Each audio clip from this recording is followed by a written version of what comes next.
Hello dear students, एक बार फिर आपका तहे दिल से हमारे ऑनलाइन प्लेटफॉर्म पे किरोसा प्राइमरी क्लासेस में हार्दिक स्वागत है।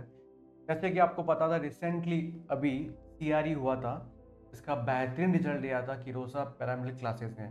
और उस कड़ी के अंदर एक हुनर, एक अद्भुत हमारे स्टूडेंट का नाम है सूरज। हाल ही फिलहाल एम्स जोधपुर के अंदर हॉस्पिटल अटेंडेंट पोस्ट पर कार्यरत हैं।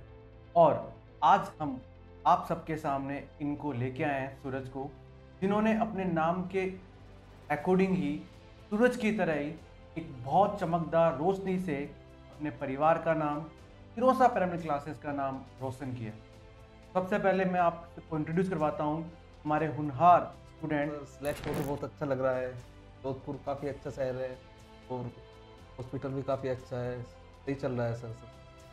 तो सूरज, सबसे पहले अब मैं बताऊँ, आप बताएं, आप हमारे जो ऑडियंस है उनको बताएं आपके बारे में कि आप कहाँ से हैं, आपने क्या स्टडी का की है, और फैमिली में कौन है, कैसे, बताएं सर।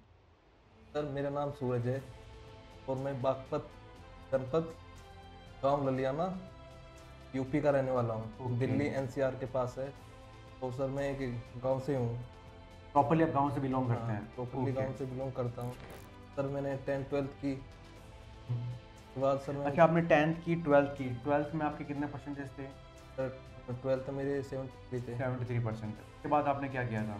फिर 10th में मेरे सर 78 थे। 78 थे। ओके। 12th के बाद आपने कहीं ड्रॉप किया या कुछ और स्टार्ट किया था? नहीं सर ग्रेजुएशन की। ग्रेजुएशन की थी। ग्रेजुएशन ग्रेजुएशन के बाद ग्रेजुएशन के बाद सर सीआरई आई है। तैयारी आए थे। तो मैं आप डियर स्टूडेंट्स, मैं आपको बताना चाहता हूँ कि सूरज की जो एज है वो 21 है। और 21 ईयर के अंदर वो एम्स को अचीव कर चुका है, जो एक बहुत बड़ी बात। 21 साल का बच्चा आज 40,000 रुपीज़ कमा रहा है सेंट्रल जॉब के अंदर।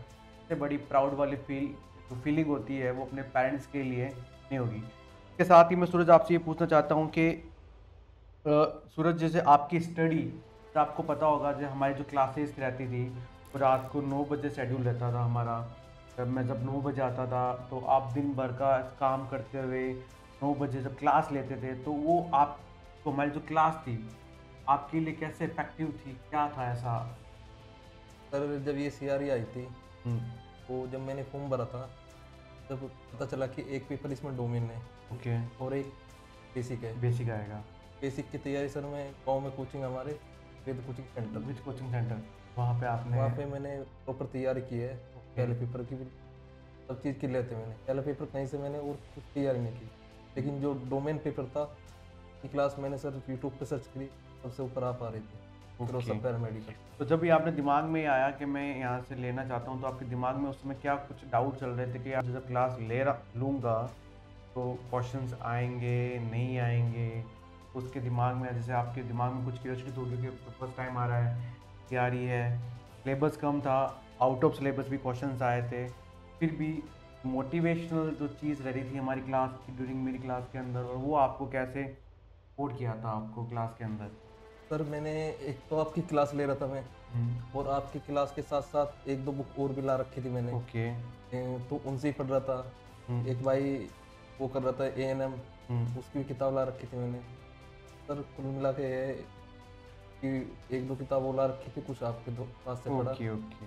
तो सूरज, मैं नेक्स्ट ये पूछना चाहता हूँ कि जैसे ये जो सीआरई का एग्ज़ाम था, कंप्यूटर बेस्ड एग्ज़ाम था, हाँ ठीक है, और ये फर्स्ट टाइम आपने दिया होगा फ्रॉम फर्स्ट टाइम। सीपीटी। तो सीपीटी जब ऑनलाइन आपने दिया होगा, तो इसमें जो आपको एमसीक्यू के क्वेश्चंस करवा रहे थे, वो उसमें कितने फ़ायदेमंद रहे थे? क्योंकि फर्स्ट टाइम जब कैंडिडेट कंप्यूटर के सामने बैठता है, डायरेक्ट क्लिक करना पड़ता है, फिर क्लिक करते हैं और फिर हम लोग बताते हैं कि हम आपने हमारा जो ऐप पे डाउन कोर्स परचेज़ किया था, तो वो उस पर भी हेल्पफुल रहा, कैसे रहा? और जब आप फर्स्ट टाइम कंप्यूटर के सामने बैठे थे, तो आपके दिमाग में क्या चल रहा था कि यार मैं कैसे करूँगा इस चीज़ को? देखो सर, इससे पहले ही मैंने ऑनलाइन एग्जाम दे, अच्छा। तो ये डर तो था नहीं कि हाँ। कैसा होगा क्या होगा ये होगा। लेकिन सर जैसे आप अपनी क्लास में पढ़ा रहे थे हम्म। कि ये तो यानी कि एज इट इज वही क्वेश्चन आए, वही क्वेश्चन है। लेकिन सोचने और समझने की क्षमता इतनी हो जाती है कि हम सही उत्तर तक पहुंच जाते पहुंच हैं। जाते हैं, उस आइडिया तक पहुंच जाते हैं कि हाँ ये क्वेश्चन ये करेक्ट आंसर हो सकता है। कुछ बच्चे कहते हैं कि सर बिल्कुल ऐसे ही आना चाहिए, देखो बिल्कुल एज इट इज तो आएगा नहीं। राइट और वो राइट ये राइट। जैसे अब कोई सवाल है तो संख्या बदल के आएगी, ये तो है नहीं कि वही आ जाएगा। तो लेकिन सर सोचने और समझने की क्षमता तो इतनी हो जाती है कि हम आराम से कवर कर पाते हैं। तो सूरज, जब आपका सीआरई का जब रिजल्ट आया था, जब सिलेक्शन हुआ था, उस दौरान आपको फर्स्ट क्या फील हुआ था कि यार रिजल्ट आ गया है, दिमाग में क्या चला सडनली, आपका जब नाम आया था तब क्या लगा था? सर सबसे पहले तो इसका 20 को पेपर हो गया था, यस, 18 और 20 को। पेपर था इसका फैब। हाँ, हाँ पेपर था 18 और उसको नवंबर को, नवंबर को। हाँ 18 नवंबर और 20 नवंबर को पेपर हो गया था। Yes yes. तो सर उसके बाद 24 को रिजल्ट आ गया था। ओके सर 24 की रात को आया था। तब जब सर मैंने सर्च किया, मतलब इतना कॉन्फिडेंस तो आ रहा था कि नंबर आ जाएगा। आ जाएगा नंबर तो आ पेपर देने के जाएगा। बाद ऐसा लगा कि पेपर बढ़िया गया है, हाँ नंबर आ जाएगा। लेकिन ये नहीं था कि इतना अच्छी रैंक आएगी।